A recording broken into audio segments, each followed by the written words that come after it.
नमस्कार मंडळी, श्री स्वामी समर्थ. भिवू नकोस, मी तुझ्या पाठीशी आहे. स्वामी समर्थांचे हे शब्द लाखो भक्तांना आधार देतात. पण मंडळी, तुम्ही कधी विचार केला आहे का की आपण अशी कोणती सेवा करावी की स्वामींची कृपादृष्टी आपल्यावर कायम राहावी? आज मी तुम्हाला स्वामी समर्थांची नित्य सेवा करण्याची अतिशय सोपी पण प्रभावी पद्धत सांगणार आहे. आपल्या घरात सुख, शांती, समाधान आणि संकटापासून संरक्षण हवे असेल तर स्वामी समर्थांची नित्य सेवा हा अत्यंत प्रभावी मार्ग मानला जातो. अनेक भक्त रोज स्वामींची पूजा करतात, मंत्र जप करतात, पण अनेकांना प्रश्न पडतो की स्वामी समर्थांची खरी नित्य सेवा कशी करावी, कोणते नियम पाळावेत, कोणता मंत्र म्हणावा आणि कोणत्या गोष्टी टाळाव्यात. आजच्या या व्हिडिओमध्ये आपण स्वामी समर्थांची नित्य सेवा सोप्या आणि शास्त्रशुद्ध पद्धतीने कशी करावी हे मी तुम्हाला सविस्तर सांगणार आहे. त्यामुळे हा शेवटपर्यंत व्हिडिओ बघा आणि व्हिडिओ सुरू करण्यापूर्वी कमेंटमध्ये एकदा श्री स्वामी समर्थ लिहा.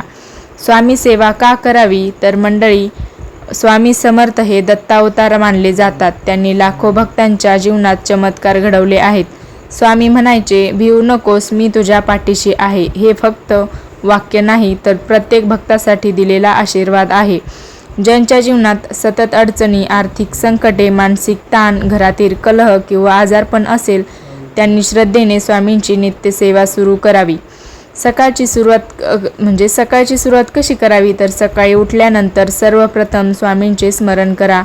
डोळे उघडताच मनात म्हणा, श्री स्वामी समर्थ, आजचा दिवस तुमच्या चरणी अर्पण करतो किंवा करते. यानंतर स्नान करून स्वच्छ वस्त्र परिधान करा. पूजा करण्यापूर्वी मन शांत ठेवा. मोबाईल, टीव्ही किंवा इतर गोष्टींकडे लक्ष न देता पूर्ण भक्तिभावाने सेवा करा. स्वामींच्या फोटो किंवा मूर्तीची पूजा. तर घरात स्वामी समर्थांचा फोटो किंवा मूर्ती असल्यास ती स्वच्छ ठेवा. दररोज सकाळी स्वच्छ पाण्याने जागा पुसावी. स्वामींना फुले अर्पण करावी. जाई, जुई, मोगरा, गुलाब किंवा कोणतेही सुगंधी फुलं अर्पण करू शकता. तर फुले नसतील तर मनापासून नमस्कार केला तरी स्वामी प्रसन्न होतील. दिवा लावण्याचं महत्त्व काय आहे?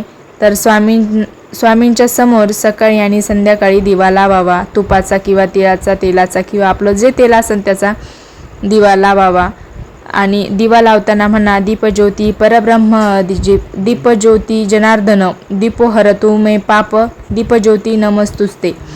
दिव्यामुळे घरातील नकारात्मक ऊर्जा दूर होते असे मानले जाते. मंडळी, अगरबत्ती किंवा धूप दाखवायचं तर दिव्यानंतर अगरबत्ती किंवा धूप दाखवावा.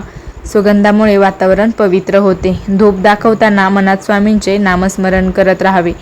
नित्य सेवेमध्ये मंत्र जपाला विशेष महत्त्व आहे आणि सर्वात सोपा आणि प्रभावी मंत्र फक्त आपला 3 अक्षरी आहे आणि तो म्हणजे श्री स्वामी समर्थ.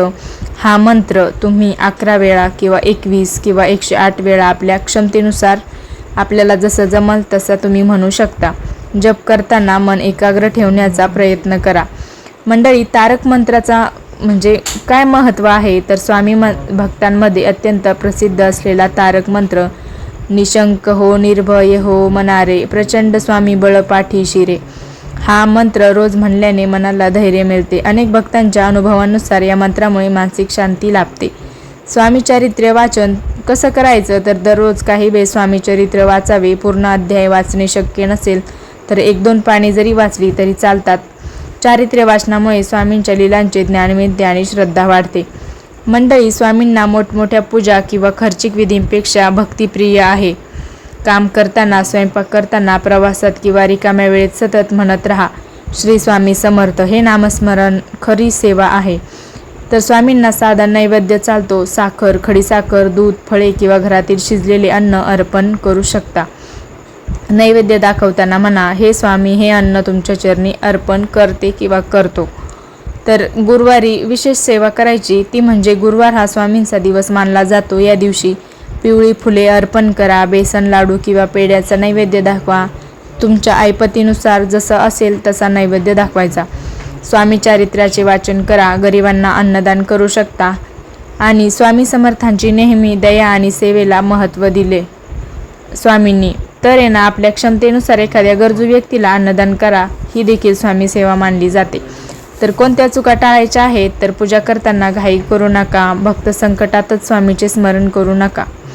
फक्त संकटात स्वामींचे स्मरण केलं तर खरं सांगते देव कधीच कोणताच पावत नसतो. आपल्या मनात श्रद्धा पाहिजे आणि भक्तिभाव पाहिजे.